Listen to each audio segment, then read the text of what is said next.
Madame, Messieurs, bonsoir. Vous êtes sur RAL24 News, vous regardez Cap sur l'Afrique, votre rendez-vous hebdomadaire, ou presque, avec les questions africaines, évidemment. Comme chaque numéro, c'est avec beaucoup de plaisir que je vous accueille.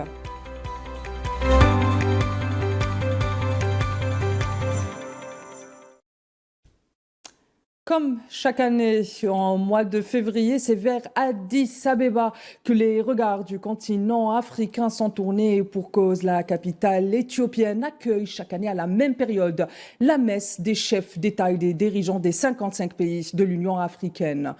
Naturellement et évidemment, nous étions sur place pour vous et nous avons suivi à la minute près l'ensemble des événements qui se sont déroulés durant cette semaine consacrée à la rencontre des chefs d'État. Et pour ce numéro, justement, je vous propose de nous plonger dans les coulisses de l'Union africaine, passer les commentaires qui ont suivi le sommet. On va tenter d'apporter une réflexion et justement nous pencher sur les résultats ou sur ce qu'a donné ce 38e sommet. Ce sommet, à bien des égards, s'est voulu crucial pour l'Union africaine. D'abord par son thème « Justice pour les Africains et les personnes d'ascendance africaine grâce aux réparations ». Un thème qui renvoie au nouveau combat commun de l'Union africaine ou des peuples africains contre les injustices historiques dont a été victime le continent africain et marque les esprits durant les 2 jours de l'enclave. C'est donc sur ce thème que nous allons nous pencher. Autre thème qui a été important durant ce 38e sommet de l'Union africaine, c'est pas un thème, ça a été le renouvellement le renouvellement à la tête de la Commission africaine, avec la désignation ou l'élection de Mahmoud Ali Youssef, chef de la diplomatie djiboutienne, à la tête de la Commission de l'Union africaine après les 8 ans de Moussa Faki. Et avec le chef de la diplomatie djiboutienne, on retrouve à la vice-présidence l'Algérienne, l'ambassadrice Madame Haddadi. Là aussi, ça a marqué les esprits. Et puis, il y a la réforme. Comme vous le savez, depuis 2016, l'Union africaine s'est engagée dans une réforme. Mais lors de ce sommet, il semble bien que la réforme était au rendez-vous. Bien évidemment, l'ensemble des institutions internationales, à la lumière de l'échiquier international, veulent s'inscrire dans la réforme, mais où en est l'Union africaine? Et puis il y a les abcès sécuritaires qui marquent l'actualité africaine et qui se sont voulus un peu timides lors de cette rencontre à Addis Abeba qui marque donc le 38e sommet de l'Union africaine. Madame, Monsieur, vous l'aurez compris, ce soir le débat est riche ou bien les sujets sont nombreux et pour en parler, j'ai le plaisir d'être accompagné de Paul Amegakbou, spécialiste de la diplomatie africaine qui me rejoint depuis Lomé au Togo. Bonsoir, Monsieur Paul, merci d'avoir accepté mon invitation. C'est un plaisir. Bonsoir. J'aurai également le plaisir d'être accompagné ce soir de Omar Benbarti qui nous rejoint depuis Oran en Algérie. Bonsoir Monsieur Omar Benbarti, je rappelle que vous êtes analyste politique.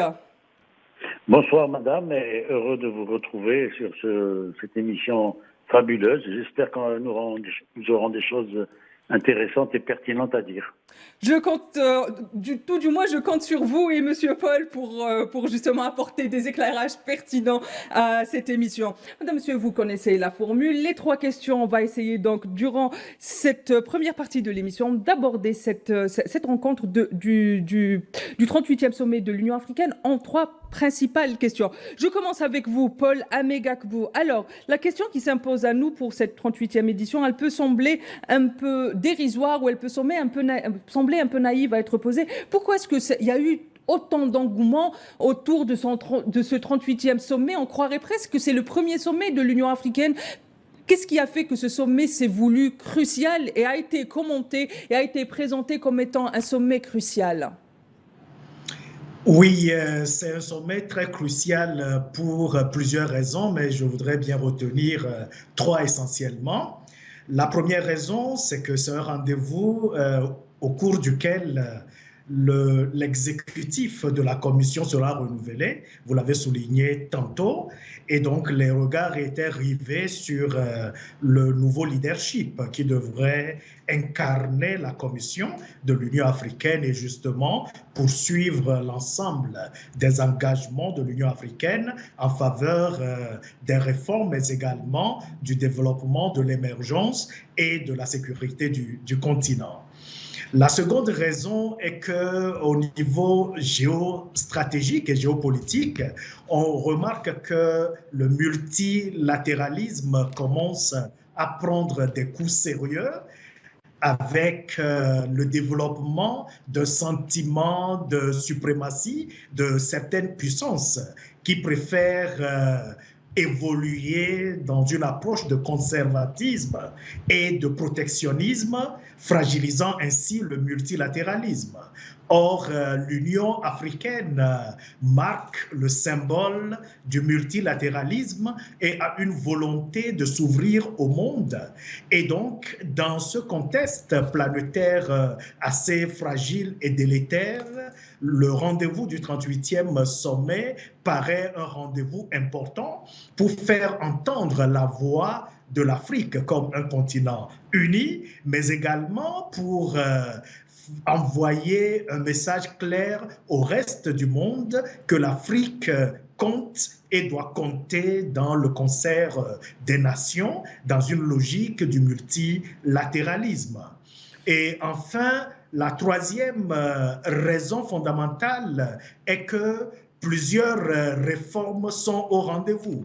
Et le thème choisi pour ce 38e sommet qui oriente non seulement l'Afrique vers sa destinée, mais également fait une rétrospective responsable en questionnant l'histoire du continent et surtout en recherchant des solutions pour penser les plaies qui sont encore béantes et saignantes à travers les conséquences de la colonisation, de l'esclavage et de la traite négrière et aujourd'hui encore du néocolonialisme.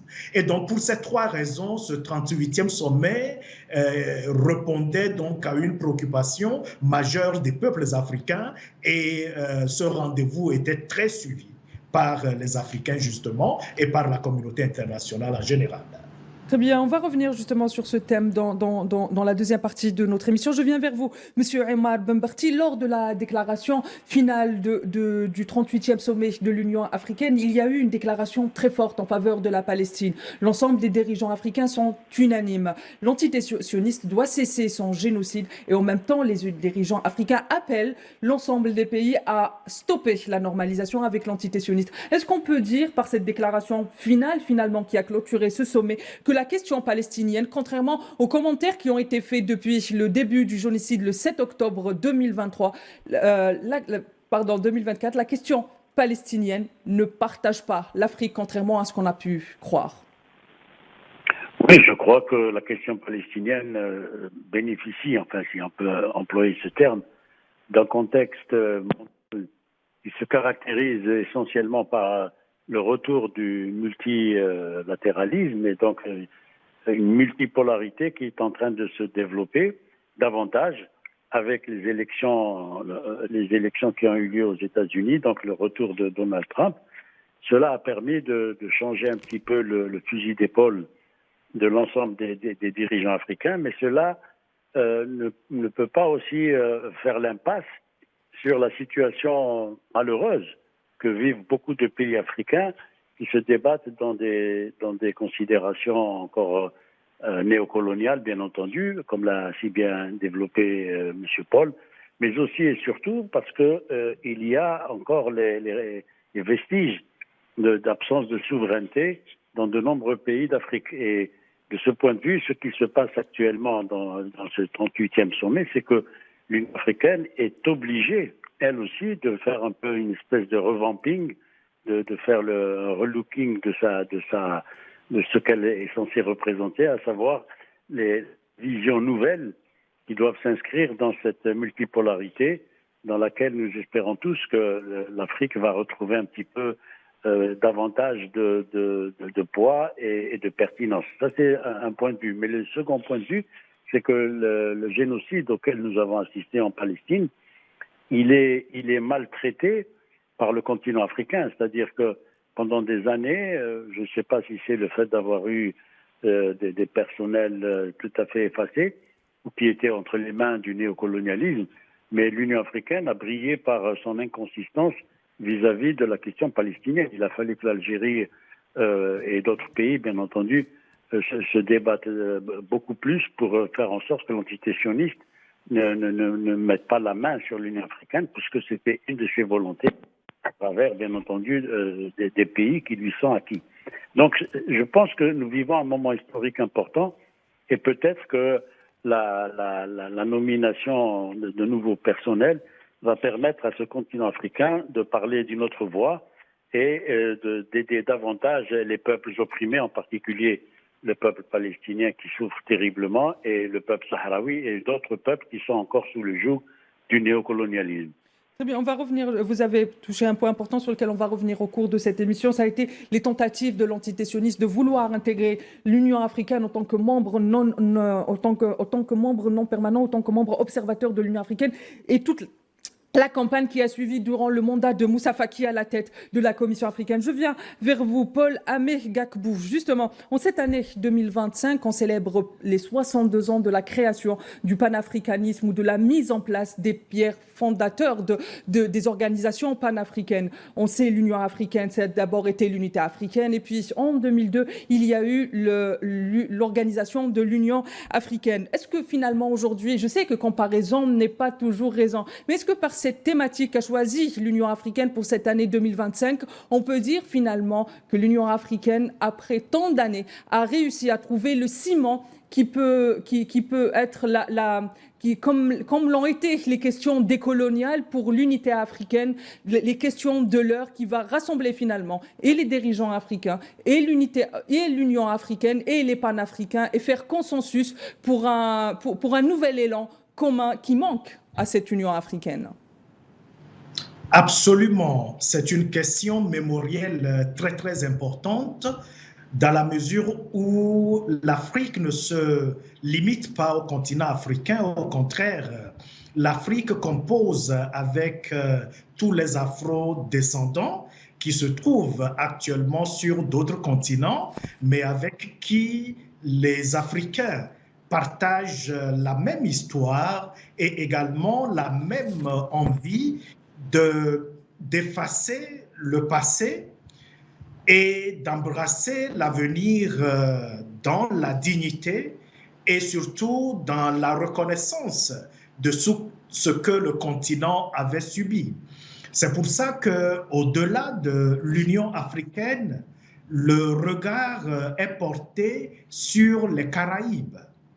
Aujourd'hui, nous sentons une volonté réciproque entre l'Union africaine et l'Union des Caraïbes de faire en sorte qu'il y ait un bloc unique et solide pour défendre les intérêts du continent. Et nous savons tous très bien que les torts qui ont été commis présentent encore des séquelles d'actualité aujourd'hui. La plus ancienne, c'est l'Haïti, où justement il y a encore des dettes coloniales que l'Haïti paie, ce qui est complètement injuste. Et d'autres pays africains payent également la même dette à travers des accords et traités coloniaux qui continuent à engager beaucoup de pays africains. Et donc, c'est une manière de desserrer l'étau autour des pays africains et de créer des conditions d'une souveraineté politique, économique, mais également d'une autodétermination culturelle effective.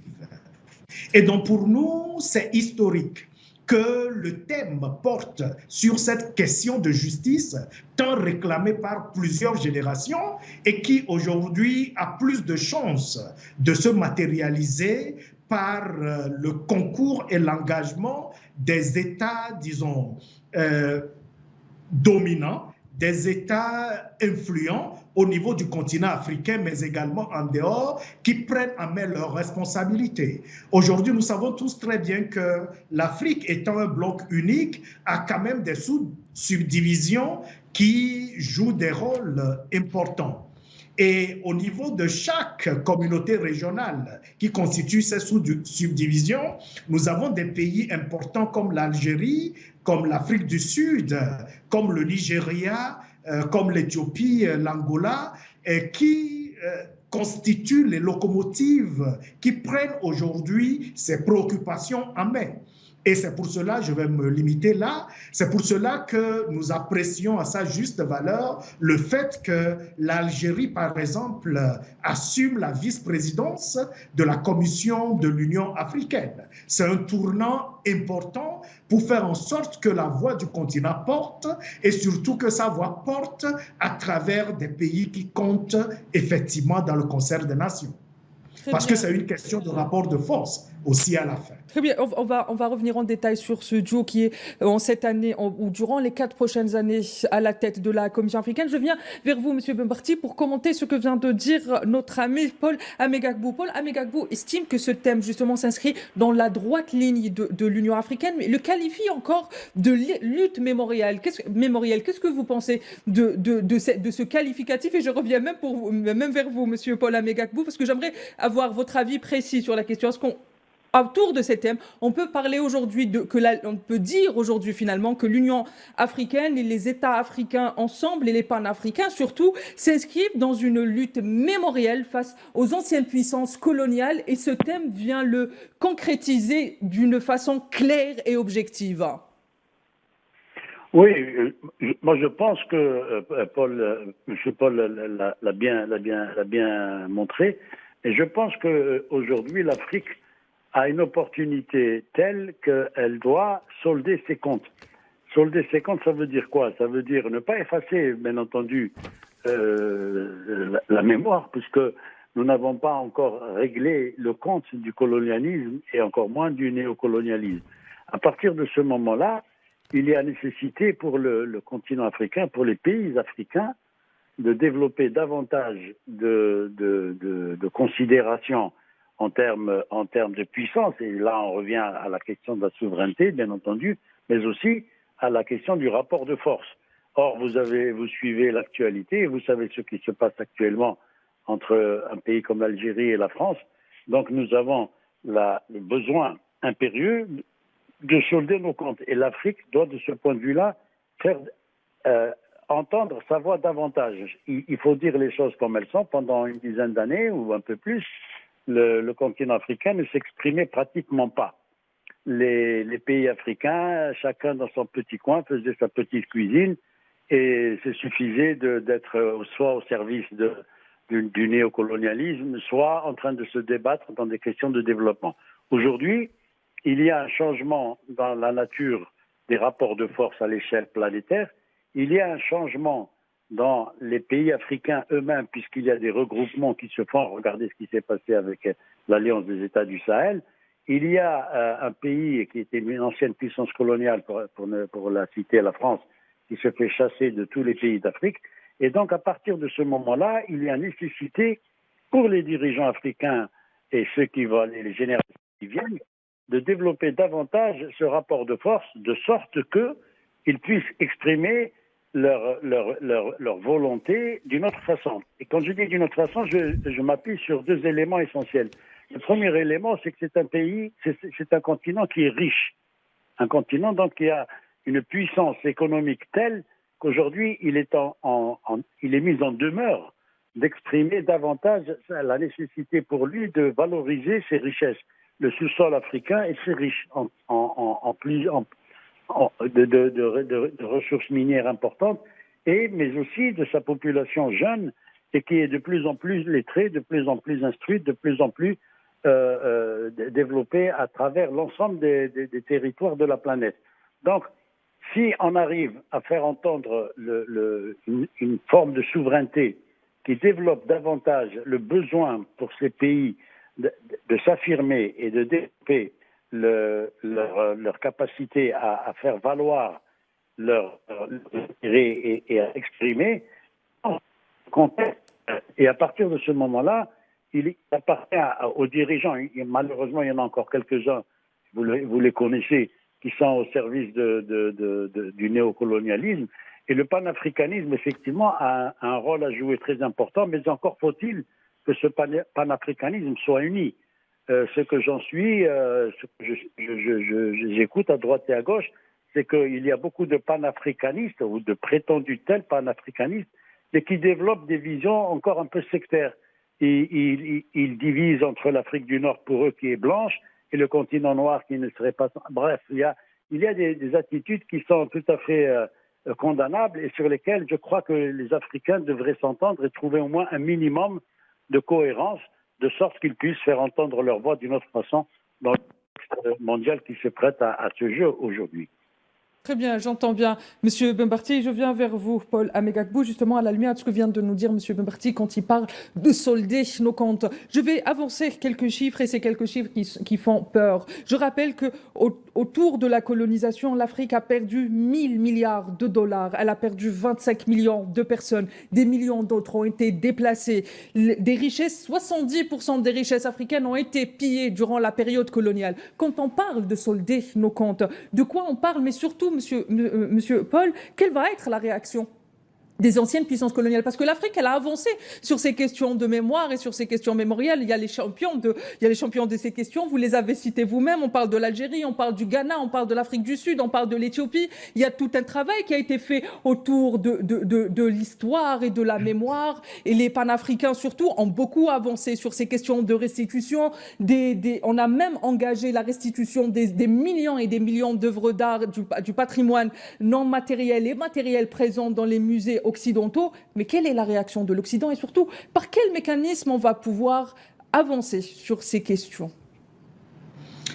Oui, il y a deux choses importantes à la suite de tout ce qui est si bien dit et pertinemment dit par M. Benpati. Il faudrait souligner qu'il y a deux aspects importants. Le premier, c'est que l'histoire de cette partie de chasse n'a été racontée que par le chasseur, c'est-à-dire les impérialistes et également les anciens colons. Et qu'au niveau de l'Afrique, c'est seulement quelques voix qui s'élèvent, mais le continent n'a pas encore assumé à tant quantité unique et corps unique, vibrant pour ce passé historique, de défendre ce qui est le droit légitime, ce qui a été une violation imprescriptible et un crime contre l'humanité, contre l'Afrique et les afro-descendants. Et donc, il faut réécrire l'histoire dans la perspective des Africains. Et c'est ce qui a commencé.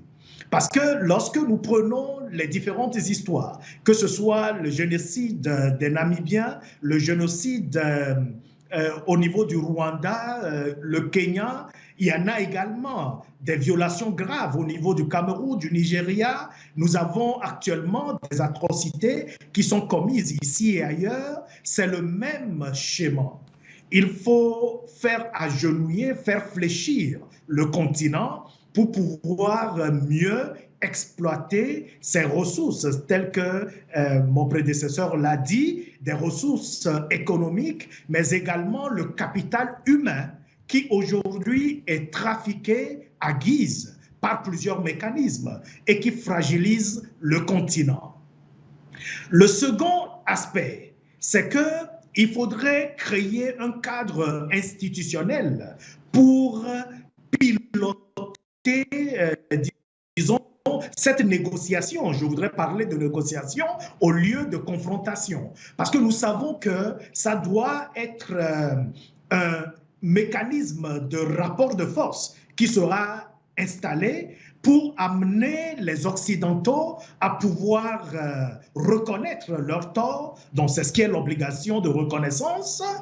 Et justement, Monsieur Paul, je me permets de vous arrêter. Par exemple, on sait que le Ghana a réussi à récupérer 26 pièces, me semble-t-il, de l'Empire Ashanti, du royaume Ashanti. Sauf que de l'autre côté, les musées publics allemands affirment que cette récupération, c'est un prêt qui a une durée de vie bien précise. Il y a une volonté de refus de l'Occident de se mettre face à sa réalité. Même dans les livres d'histoire de l'Occident, on le voit clairement que, comme vous l'avez dit, cette histoire racontée par le chasseur est très mal racontée. Comment on va établir ce rapport de force dont vous parlez? Absolument, que l'Occident n'a jamais été orienté vers la justice historique. Et c'est ce qui est important de souligner. Aux côtés de la situation au Ghana, il y a également les vestiges qui ont été pillés au niveau du royaume de Dahomey, au Bénin, par la France et dont la restitution a été partiellement faite récemment, mais dont les C'est 1000 bases n'ont pièces, pas me été des semble-t-il. bases d'équité. C'est 1000 pièces, me semble-t-il, de l'Empire du Bénin qui ont été restituées au Nigeria notamment, mais pas d'autres. Donc, il y a une volonté de vouloir maintenir ces biens comme étant presque des butins de guerre. J'ai pas envie d'extrapoler là-dessus. Oui, effectivement. Et ce qui est important de souligner à nos concitoyens africains, c'est que ce n'est pas seulement la restitution de ces vestiges, de ces biens qui compte, mais c'est le manque à gagner que cela avait occasionné pour le continent pendant des centaines et des centaines d'années. Parce que ces vestiges, ces biens qui ont été pillés, ces ressources naturelles, ces ressources de sous-sol qui ont été pillées, ces dettes qui ont été indûment perçues par l'Occident ont constitué de manque à gagner économique pour le continent. Vous avez évoqué tout à l'heure à peu près 1000 milliards de dollars. Nous disons que c'est une infime partie. Parce que lorsque nous prenons le cas de l'Haïti, par exemple, ces dettes avaient été estimées à environ 150 000 dollars, 1 million de dollars à l'époque, mais avec les intérêts composés, Haïti était amené à payer plus de 500 millions et lorsque on juge le manque à gagner, ça fait des centaines de milliards de dollars. Et donc, c'est ce qu'il faut considérer. C'est la grandeur d'échelle qu'il faut considérer. C'est pour ça que c'est ahurissant ce que l'histoire nous révèle sur notre passé et c'est pour ça que l'engagement doit être de l'Union africaine, justement, et de tous les Africains doivent être à la hauteur de cette forfaiture de l'Occident et de son impérialisme. Parce qu'aujourd'hui, je reviens sur la situation au niveau de la République démocratique du Congo, où nous remarquons que le Rwanda qui avait subi le génocide, du fait également de l'interventionnisme des pays occidentaux, à l'occurrence la France, aujourd'hui signe des accords avec l'Union européenne et la Grande-Bretagne, dont disons l'ancien bloc européen, pour justement piller les ressources d'un pays frère. Et donc, si nous n'avons pas la reconnaissance des faits, si nous ne luttons pas pour une réparation juste et pour le troisième R, qui est la garantie de non-répétition, l'histoire sera récidivée. C'est pour ça qu'il est important de pouvoir souligner les enjeux de l'acte que l'Union africaine a posé et de considérer toute l'Afrique comme un seul corps. Monsieur Ben Parti l'a dit très bien qu'aujourd'hui, il y a encore du sectarisme qui constitue le danger endogène pour le continent. Il va falloir que nous travaillions comme une entité unie, unie par notre histoire, mais surtout unie par notre avenir pour des progénitures et pour des générations à venir. Et donc, c'est là où se situe l'enjeu. Justement, ce thème qui parle cette année des réparations et de la justice pour les peuples africains revient sur ces divisions, sur cette divisée pour mieux régner qu'ont mis en place les puissances coloniales dans les pays, dans les 55 pays qui composent aujourd'hui l'Union africaine. Je viens vers vous, Monsieur Bembarti. On va passer à un deuxième sujet qui a marqué, ou un deuxième thème qui a marqué ce 38e sommet de l'Union africaine, qui est le renouvellement de l'exécutif de la Commission africaine. Mais avant de revenir sur ces deux nouveaux dirigeants de la Commission africaine, j'aimerais qu'on se penche sur les 8 ans. Quand même, c'est exceptionnel pour l'ancien chef de la diplomatie tchadienne d'avoir eu la confiance de ses pairs durant deux mandats de suite. Mais finalement, au bout des 8 ans qu'il a eu à la tête qui viennent de s'achever à la tête de la Commission africaine, Moussa Faki sort avec un bilan quelque peu mitigé, n'est-ce pas, Monsieur Bembarti? Mitigé, vous êtes gentil, madame. Moussa Faki, l'ancien ministre des Affaires étrangères du Tchad, sort avec un bilan nul. Vous êtes très généreuse en disant, mais pendant les 8 années ou les 10 années où il a été il représentait soi-disant l'Union africaine. Je ne vois pas très bien, je n'ai rien entendu de ce qui a pu être fait. Et là, j'espère qu'avec la nouvelle équipe, nous allons ouvrir de nouveaux chantiers. Le premier chantier auquel nous devons faire face, et je crois que vous partagerez vous-même et M. Paul ma vision, c'est que nous devons déjà trouver un d'informations communes. C'est-à-dire qu'il n'y a pas d'agence africaine de médias. Les médias tels qu'ils fonctionnent aujourd'hui à travers la planète, et nous savons combien la guerre médiatique est devenue importante. Regardez ce qui s'est passé pendant la guerre d'Ukraine, regardez ce qui s'est passé en Palestine, regardez ce qui se passe actuellement dans le monde. L'Afrique, elle est le continent le plus riche, certes, mais dans le même temps, elle est le plus délaissé et celui dont on parle le moins. Pourquoi?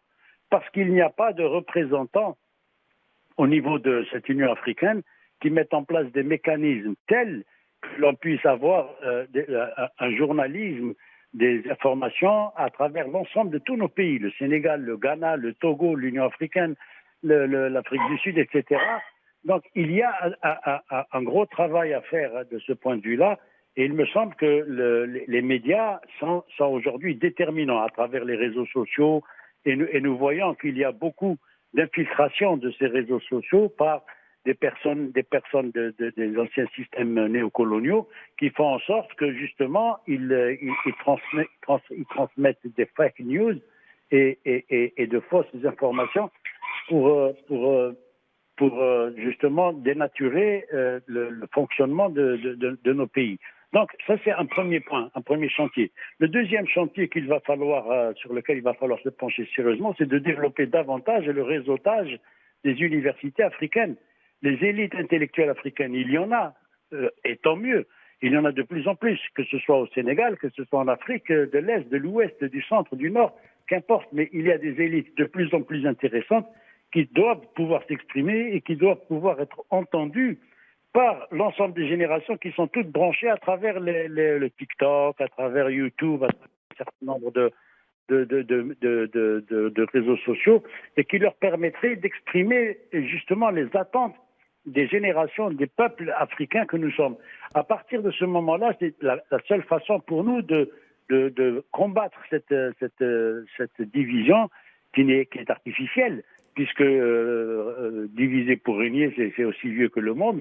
Et donc, à partir de ce moment-là, c'est à nous de faire le travail, de faire en sorte que, justement, le cap sur l'Afrique, comme votre émission s'intitule, puisse se développer davantage. Mais pour se développer davantage, encore faut-il qu'il y ait un organisme. Et pour l'instant, j'entends, le seul qui est en mesure de le faire, c'est l'Union africaine. Mais l'Union africaine, pendant les années Faki, n'a rien fait du tout, pratiquement rien.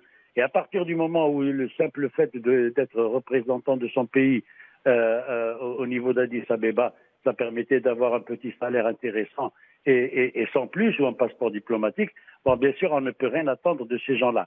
Si maintenant l'Union africaine développe à travers des subdivisions, à travers des organisations qui se regroupent, à travers des réseaux sociaux, à travers des panafricanistes sincères et authentiques, qui veulent l'intérêt du pays et qui vont combattre l'esprit de division qu'a inculqué, qu'a inoculé le colonialisme depuis des siècles dans nos pays, peut-être que nous pouvons espérer quelque chose. Donc le chantier est énorme. Ça, c'est les deux points essentiels sur lesquels il va falloir travailler sérieusement.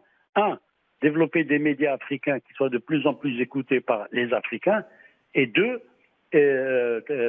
réseauter davantage les élites africaines, qu'elles parlent, qu'elles s'expriment en anglais, en bantou ou en arabe ou en français ou en anglais, qu'importe. L'essentiel, c'est qu'elles puissent échanger entre elles. Et donc, que nous puissions avoir un regard sur nous-mêmes qui va faire en sorte que nous puissions nous unir pour nous défendre et pour développer davantage les compétences qui sont les nôtres. Très bien, effectivement, ce que vous dites, M. Bembarti, est très important. Il est temps aujourd'hui pour l'Afrique de parler à l'Afrique, mais surtout d'entendre les voix africaines. Je viens vers vous, M. Paul Amegagbou, et une question qui me semble être un point pédagogique important à ce moment de l'émission. Est-ce que vous pouvez nous expliquer c'est quoi la Commission africaine et c'est quoi son rôle politique et pourquoi elle est importante ? Oui, la Commission africaine est l'organe exécutif de l'Union africaine, c'est-à-dire l'organe qui implémente l'ensemble des politiques et des actions stratégiques définies par la conférence des chefs d'État et qui également met en œuvre l'ensemble des réglementations que la communauté s'est adoptée dans tous les secteurs. Et donc, aujourd'hui, la Commission souffre d'une perception qui est limitative de son rôle, son mandat et son engagement. Parce qu'aujourd'hui, beaucoup de chefs d'État perçoivent la Commission comme un simple exécutant, ce qui limite ses prérogatives et ce qui ne permet pas à la Commission d'avoir de coudées franches pour pouvoir conduire ses actions. Je suis tout à fait d'accord avec les constats posés par M. Ben-Patti, même si je ne serai pas aussi sévère par rapport au bilan de M. Faki, dans la mesure où le bilan est beaucoup plus mitigé. En plus des constats qui ont été faits, il faut ajouter le fait Quand vous dites mitigé, est-ce que vous faites référence notamment au fait que sous son mandat, l'Union africaine ait rejoint par exemple le G20 ou d'autres institutions internationales? Oui, effectivement, on a remarqué que l'Union africaine est beaucoup plus ouverte donc, sur le monde, mais également qu'il y a eu des actes concrets qui ont été posés pour cimenter le panafricanisme, notamment à travers la zone de libre-échange qui est devenue effective en 2020. Après 3 ans de lancement et d'implémentation, nous avons également le marché du transport aérien unifié qui devient de plus en plus également une réalité. Parce qu'aujourd'hui, nous savons qu'il est plus difficile de se déplacer au sein du continent que de quitter le continent pour aller sur d'autres continents. Et donc, c'est un impératif important. Et aussi, il faut souligner des mesures qui ont été prises pour justement faciliter la libre circulation des personnes, l'installation des Africains sur d'autres territoires et aussi l'initiative du passeport panafricain. Et donc, pour l'instant, ce n'est pas encore effectif dans tous ces aspects, mais c'est déjà une base solide que M. Faki avait lancée. Cependant, il y a des limites, notamment en ce qui concerne les questions de gouvernance, mais également des questions de sécurité, en plus de ce que Ben-Patti avait souligné. Parce qu'aujourd'hui, nous avons remarqué que sous son magistère, il y a eu de plus en plus de coups d'État, il y a eu de plus en plus de fragilisation de certaines communautés régionales, comme par exemple la CEDEAO, mais également la SADC et l'AEC, avec le conflit en RDC et également le bloc de l'AES qui deviennent une gangrène au sein de la CEDEAO. Et il y a d'autres crises comme le Soudan, la Somalie, et d'autres formes de conflits que la Commission n'a pas su régler. Et donc, sur ce plan, nous pourrons dire que les Africains sont restés sur leur soif et que le bilan est fortement mitigé. Il va falloir que la nouvelle Commission prenne à bras le corps ces défis et montre la bonne volonté pour aller vite, aller haut et faire en sorte que les attentes soient comblées.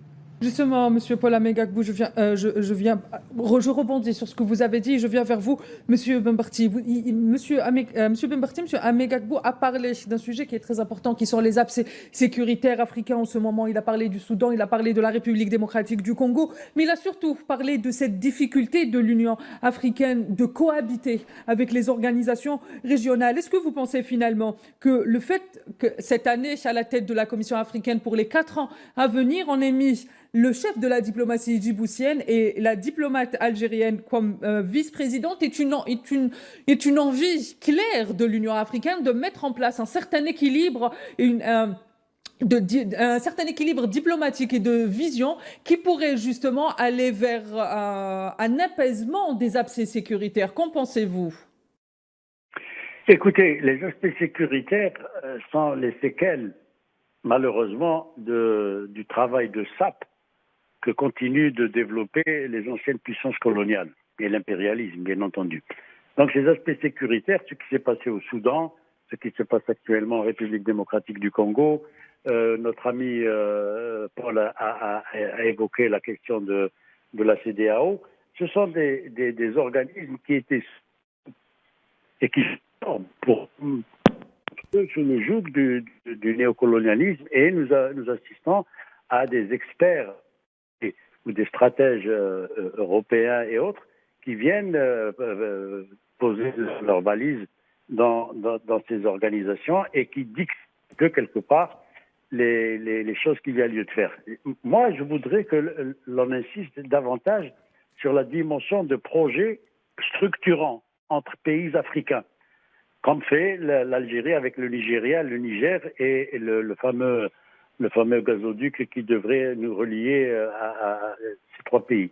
Et donc, s'il y a des velléités de part et d'autre de vouloir assurer la création de projets structurants qui permettent à un pays comme le Kenya ou le Ghana ou le Togo ou je ne sais trop quoi, et l'Algérie et d'autres pays d'Afrique du Nord, l'Égypte et autres, de développer davantage leurs relations économiques, là, on pourra commencer à parler sérieusement. Parce que tant que le fonds d'argent, la puissance, elle est donnée par l'argent, c'est comme ça, on n'y peut rien.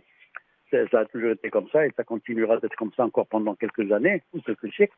Toujours est-il que tant que nous n'avons pas des fonds qui permettent à l'Union africaine d'asseoir, elle aussi, une politique de développement à travers des projets structurants, et, ça restera des vœux pieux.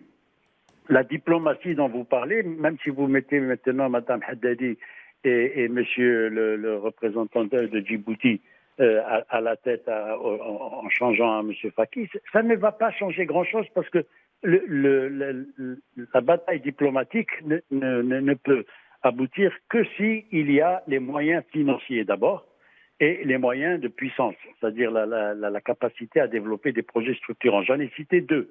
J'ai dit qu'il y a lieu de développer un réseautage médiatique entre tous les pays africains, chose qui n'existe pas. Nous ne savons pas ce qui se passe au Togo, nous ne savons pas ce qui se passe au Sierra Leone, et les Togolais et les Sierra Léonais ne savent pas ce qui se passe en Algérie, etc.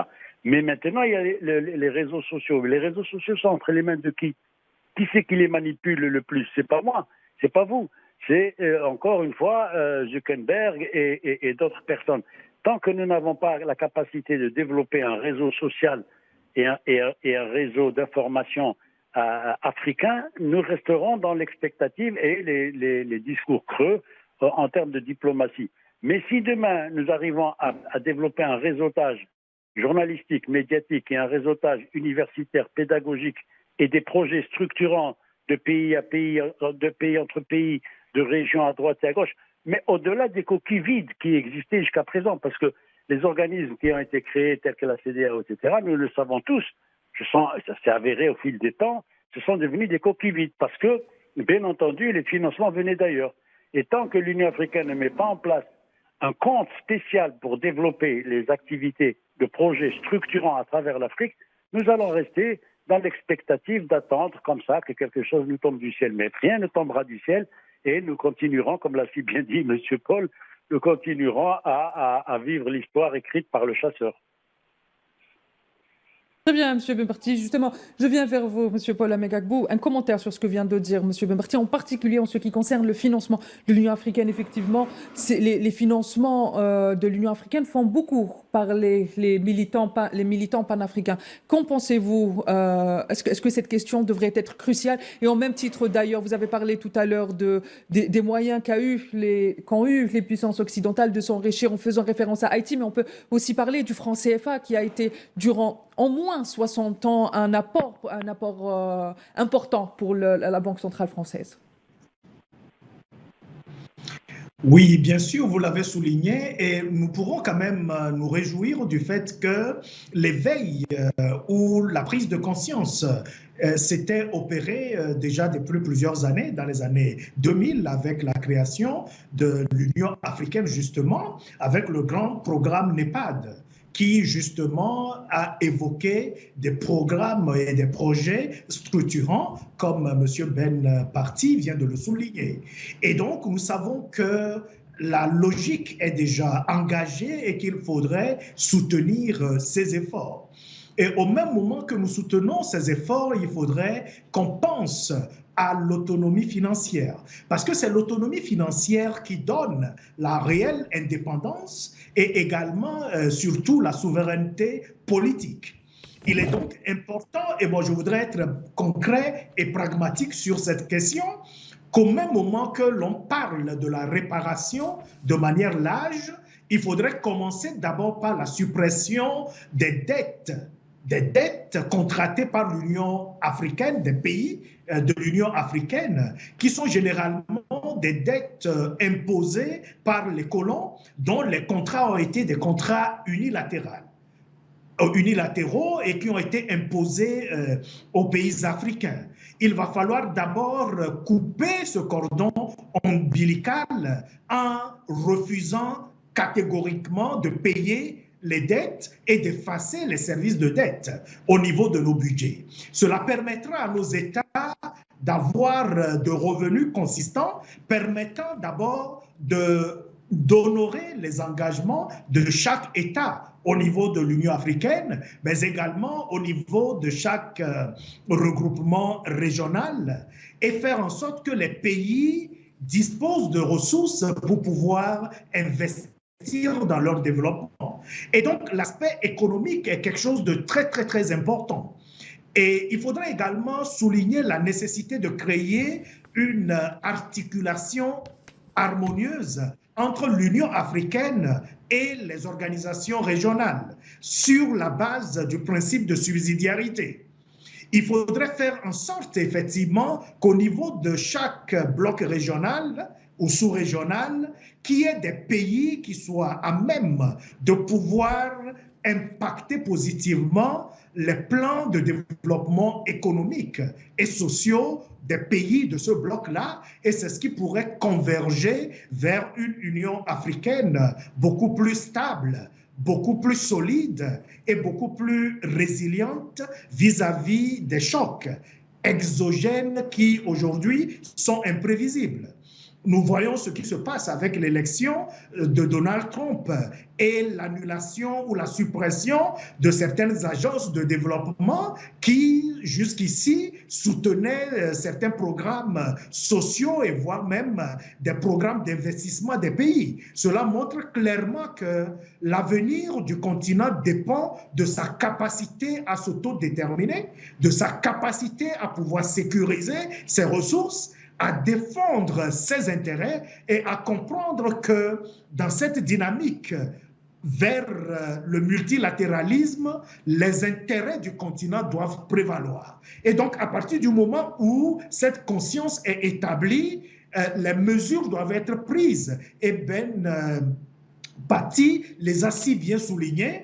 Il faut mettre l'accent sur la communication, une communication panafricaine qui reflète notre histoire, notre culture et notre vision du monde.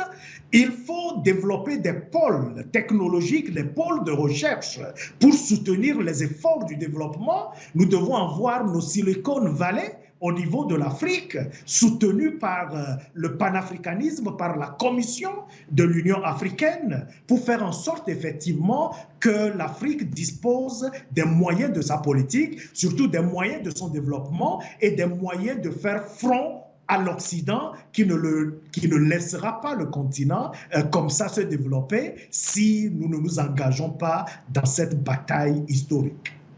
Très bien, Monsieur Beparti, je viens pour vous. On arrive presque au temps imparti à cette émission. Vous avez 30 secondes pour réagir à l'ensemble de cette émission, mais surtout à cette question de la réforme qui est centrale finalement au sein de l'Union africaine depuis 2016 avec la nomination notamment plus tard avec la nomination de Paul Kagame à la tête d'une commission pour la réforme. Vous savez, la seule réforme à laquelle nous devons aspirer, c'est une réforme qui assoit les principes d'une souveraineté retrouvée. Tant que les pays africains n'assurent pas leur propre souveraineté, et donc n'ont pas la capacité de développer leur propre force, leur propre monnaie. Vous avez cité le franc CFA tout à l'heure, mais le franc CFA, il y a 15 pays africains qui sont encore sous la botte du franc CFA. Et donc, il y a quelque chose qui ne va pas. On est en 2025 et on se dit, mais c'est pas normal qu'un pays ne puisse pas frapper monnaie. Il y a les BRICS qui apparaissent, il y a la Fédération de Russie, il y a la Chine qui développe, elle aussi, son approche du continent africain, mais ces pays-là ne viennent pas pour nos beaux yeux, ils viennent ici parce qu'ils veulent développer davantage de relations avec nos pays. À nous, maintenant, de développer des souverainetés qui permettent, de développer nos compétences et nos capacités, de nous faire entendre et d'avoir les capacités, les moyens financiers et les moyens, malheureusement, il faut le dire, c'est comme ça, les moyens militaires de développer notre puissance, de sorte que personne ne puisse un jour s'approcher, encore une fois, de ces pays africains. Très bien, merci Monsieur Bombardier. Je viens vers vous, Monsieur Paul Amegagbou, et vous avez 30 secondes pour un dernier mot. Je vous préviens, une tradition, un cap sur l'Afrique, il faut que le dernier mot soit positif et regarde droit vers l'avenir de l'Afrique.